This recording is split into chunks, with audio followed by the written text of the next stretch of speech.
ассалому алайкум ҳамватнони азиз, тоҷикон, мусофири олам. Дар бораи чиз ҳаҷ гуфтаем ки вақти ҳаҷ ё ки умра касе ки меравад, хоҳар модароне ки дар ҳамун ҷо мисол моҳона яке мешаванд, яке мисол ҳайз мешаванд, онҳо дар вақте ки тавофи агар охирон тавоф боша, тавофи чӣ мегӯянд, видо боша, дар он тавоф карда, тавофи видода мераванд, хушон тоза хушрӯ мешӯянд, ҷои замонашона тоза мешӯянд, ба хушк мекунанд, баъд проткладкаи ба қувват мемонанд, ки мисол ки ҳамон хони проткладкашон дар чишон нарасад, дар либоси берунашон чӣ мегӯянд, вай нашавад,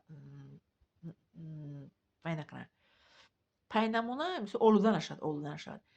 Баъд рафта аз дурии Маккаи Мукаррама, аз дури да хонаи Макка наздик намешавад. Хонаи Маккада ҳақ надорад тавоф кунад, мисол ки вай кунад, расад. Аз дури аз ҳамун дар даруни Макка медорад, замини хонаи Худованд медорад, аз дурӣ тавоф мекунад. Гирди Маккаи Мукаррама 7 бор тавоф мекунад, ба айдурӣ баромада дуо мекунад, айдури Маккаи Мукаррама истода дуо мекунад, ин мебарояд.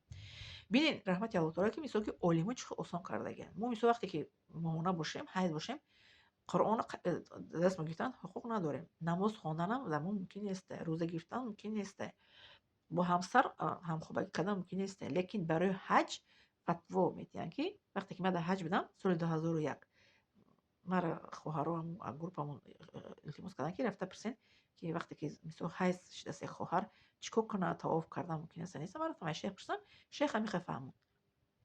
Шейх бо ҳайрон шуд, гуфт ки барои куҷо занҳои араб бисёр мераванд, ама ғайри араб аз чизам фаҳмед, аз гап занӣ. Ман хел гап мезанам, бо местам, бо фикр гап мезанам, дар ин майнаи сари ман чанд забон як ҷумларо мегӯям, фикр мекунам ба ҷумлаи дигари хато накунам. Фаҳмид, гуфт: ғайри арабӣ? Гуфтам: ҳо. Гуфт: агарне бо диққат гӯш кун. Гуфт: ҳамин мери мефаҳмонӣ ки мисол ки мешухша тоза мекунад, хушк мекунад, баъд як чизи ғафс мемонад. Мисол вай проткладкаҳои хубанд ку 8 каплия ё 10 каплия мезанед, гуфт тоҷикҳо дам намезанед. Мерен айдурӣ тавоф мекунед, яки ба хонаи Худованд наздик намешед. Хонаи Худованда фақат покизагон, покон ҳуқуқ дорад ки тавоф кунанд. Аз дурӣ инам раҳмати Худованд, мисол ки рӯза гирифтан мумкин нест, намоз хондан мумкин нест, бо ҳамсар ҳамхӯрӣ кардан мумкин нест, Қуръонро қабидан мумкин нест. Лекин тавофда мисол ки иҷоза медиҳанд ки тавофа мисол айдур тавоф кунед, барои ин мегӯям. Бале.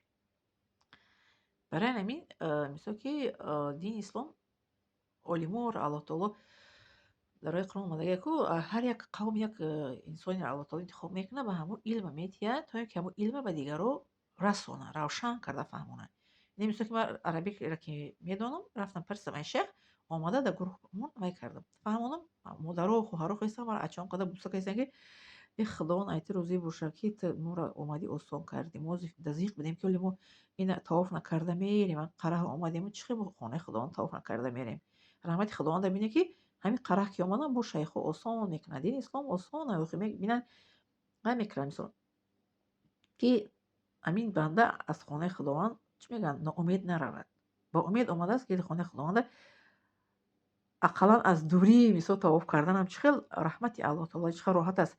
Ба ҳам хоҳарои ки ҳамин рафтан айдурӣ тавоф кардан омаданд, гуфтанд: Худованд ай шумо розӣ боша ки айдуриям гуфт хонаи Худованда дидем, дилмо рошан шуд. Худованд ҳамин хонаи Худованд медонем ку касе ки ҳаҷ рафтагӣ боша аҳамият додагием ки вақте ки якум бор хонаи Худованда мебинем ку янамо дилтон кушода мешавад. Ман ҳамин хел шидам.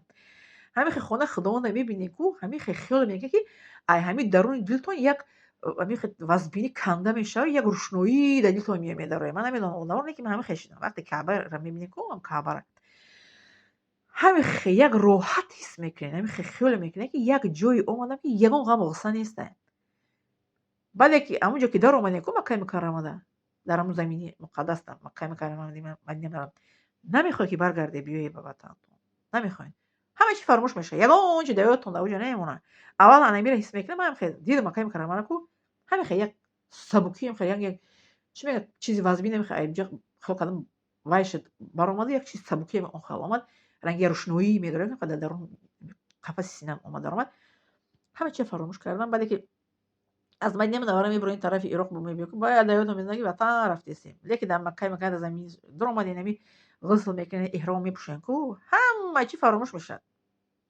Фаромӯш мешавад ки дар ҷои чизе дорӣ, дар ватан чӣ дорӣ. Ман дар оҷо дарс монда рафта будам, кор монда рафта будам, кор мекардам, аз ҷои кор ҷавоб гирифтам, дарс мехондам, аз ҷои дарс ман чӣ буд, каникули зимистона буд, таътили зимистона буд, агар дер кунам, ай муаллимо ҷавоб гирифта будам. Дарсам фаромӯш кардам, ҷои корам фаромӯш кардам, ватан خشت‌تبر همه چی فراموش میکنین، یادتون فقط به همون عبادت میشود. من نمیدونم، هم خشت نمیدم اونجا، نه مغازه میفروشد، برای میگفتن که بیا مغازه میفروشد، مغازه نمیرم، من فقط میخوام طواف کنم. من 3 تا طواف همو فرضی را کردگیم. 3 تا طواف داریم. طواف قدوم، طواف چی داریم،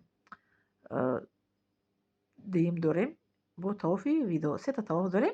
بعد بین اون طواف یکم و طواف سیم میشه که طواف ایلوگی کنین. چه که نماز نفلی میخوانیم کو هم طواف ایلوگی میتونید کنین. من وقتی اومده خواهری تشریف گرفتم بیا بریم طواف ایلوگی کنیم، ولی شهرشون نمیمون یا خشون نمیخواستن.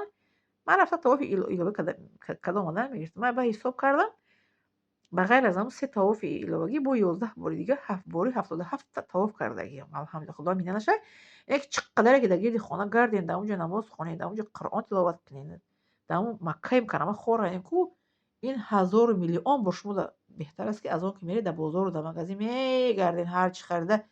اما بازار مغازه در که جایی که میخواین میگردین. بازار همه جا هم یه بازاره هم خسته.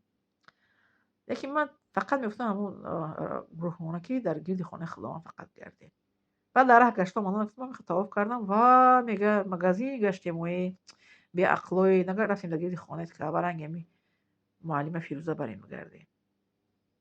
برای کسی که عمره میرین که یا حج میرین که چقدر گرد خانه خداوند طواف کنین در یادتون میمونین. در یاد میموندگی چند بار طواف کردگیم، چیکارا مثلا چه راحت ها میکنه در اونجا. درون آدم راحت است. در دین اسلام زندگی کردن اصلا خودش راحت است. راحت است که درونتون خیلی سبک است دائم. بله. زنده سلامت خانه با سربلند باشین و 500 هم با میگم که کسی که یکم رو میداره که 500 کنین و پدیدی که همه روی کنین که با خبر شن از معلومات های مثل چیزی از نقطه نظر اسلام و لایک همونی که دیگران هم رسن. خب می‌دارمش.